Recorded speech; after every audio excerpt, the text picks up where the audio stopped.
Hello बच्चों, let's read out the question first. A tube of length L is equals to 26 centimeter is filled with benzene and placed in a longitudinal magnetic field of solenoid positions between the two polarities.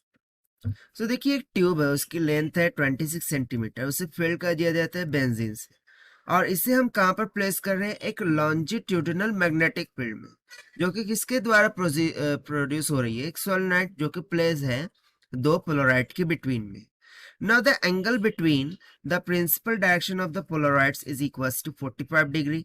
ठीक है, जो भी principal direction है उसके साथ Polaroid का angle कितना दे रखा है? 45 degree. So find the minimum strength of the magnetic field at which light of wavelength 589 nanometer propagates through that system only in one direction. जिसको हमने ऑप्टिकल वॉल बोल दिया है. सो हमें फाइंड क्या करना है? Minimum strength of the magnetic field जिस पर जो लाइट है उसकी वेवलेंथ 589 नैनोमीटर प्रोपेगेट कर जाएंगी सिस्टम से और सिर्फ एक डायरेक्शन में. नाउ उसके बाद सेकंड पार्ट में बोल रहा है कि what happens if the direction of the given magnetic field is changed to opposite one. यदि हम मैग्नेटिक फील्ड को चेंज कर दे सो उसकी वजह से डायरेक्शन क्या होंगी? ठीक है, यदि हम मैग्नेटिक फील्ड के डायरेक्शन को अपोजिट कर दे तो उसकी वजह से क्या डायरेक्शन हो जाएंगी उस लाइट की, वो भी हमें बताना होगा. तो चलिए स्टार्ट करते हैं हम सोल्यूशन से. But before of its let's talk about the key concept which we are going to use here for this question. So यदि मैं यहाँ पर बात करूँ की कॉन्सेप्ट की, so एक फॉर्मूला हमने पढ़ रखा है रोटेशन का. ठीक है, so जो भी रोटेशन होंगी that will be equals to, ये किसके इक्वल होगा? वर्डेट कांस्टेंट जिसको हम डिनोट करते हैं v से, into length into the magnetic field minimum के. ठीक है, सो यहाँ पर आप लिख दीजिए कि जो v है वो है बेसिकली वर्डेट कांस्टेंट. ठीक है, वाइल l तो लेंथ हो गया और hm क्या हो गया? Minimum magnetic field. ठीक है, मिनिमम मैग्नेटिक फील्ड. ठीक है ना? सो बस इसी कंसेप्ट का हमें यहाँ पर यूज कर लेना है. सो फाइनली हम यहाँ से देखते हैं फिर सोल्यूशन से. यदि मैं यहाँ पर बात करूं वर्डेट कांस्टेंट फॉर बेंजीन, क्योंकि हमने ट्यूब को किससे भरा है? बेंजीन से. सो ऑब्वियसली उसका ही वर्डेट कांस्टेंट लगेगा. सो उसकी वैल्यू हमें पता होती है 2.59 के इक्वल. बाकी लेंथ हमें दे रखा है, वर्डेट कांस्टेंट यहाँ से हमें पता चल गया. और जो रोटेशन है वो हमें किसके इक्वल दे रखा है? 45 डिग्री के. सो हम एच एम का मान कैलकुलेट कर सकते हैं.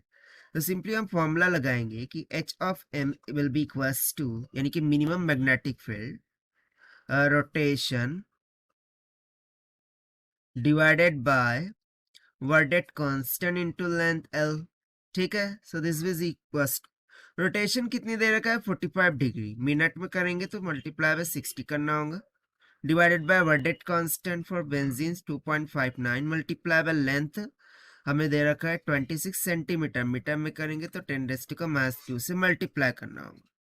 राइट, तो जब आप इसे सॉल्व करेंगे तो यहाँ से मुझे मिनिमम मैग्नेटिक स्ट्रेंथ वो कितनी निकल के आ जाएंगी?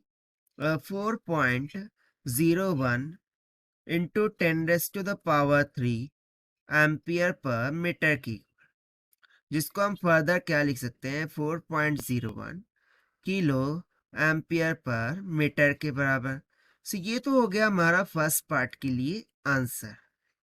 ना सेकंड पार्ट में क्या पढ़ता था कि what happens if the direction of the given magnetic field is changed to the opposite one. यदि हम मैग्नेटिक फील्ड की डायरेक्शन को अपोजिट कर दे इनिशियल का, सो उसकी वजह से क्या डायरेक्शन हो जाएंगी? सो बेसिकली जैसे ही हम इसको अपोजिट करेंगे सो उसके कारण से जो फील्ड है, ठीक है ना, यदि मैं फील्ड को रिवर्स कर रहा हूँ डायरेक्शन में, सो जो रोटेशन है वो भी क्या हो जाएंगी? रिवर्स्ड हो जाएंगी. सो यहाँ से देयरफॉर आई कैन राइट के सेकंड पार्ट का answer, if direction of magnetic field.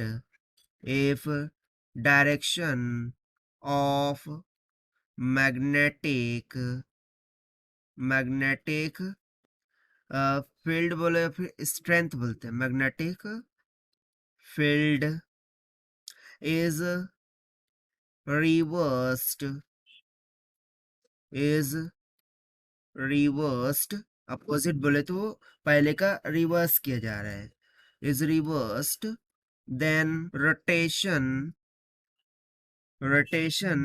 will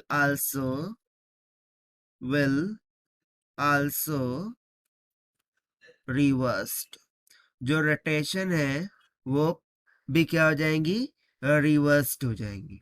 ठीक है, सो ये हो जाएगा हमारा इस सेकंड पार्ट के लिए आंसर.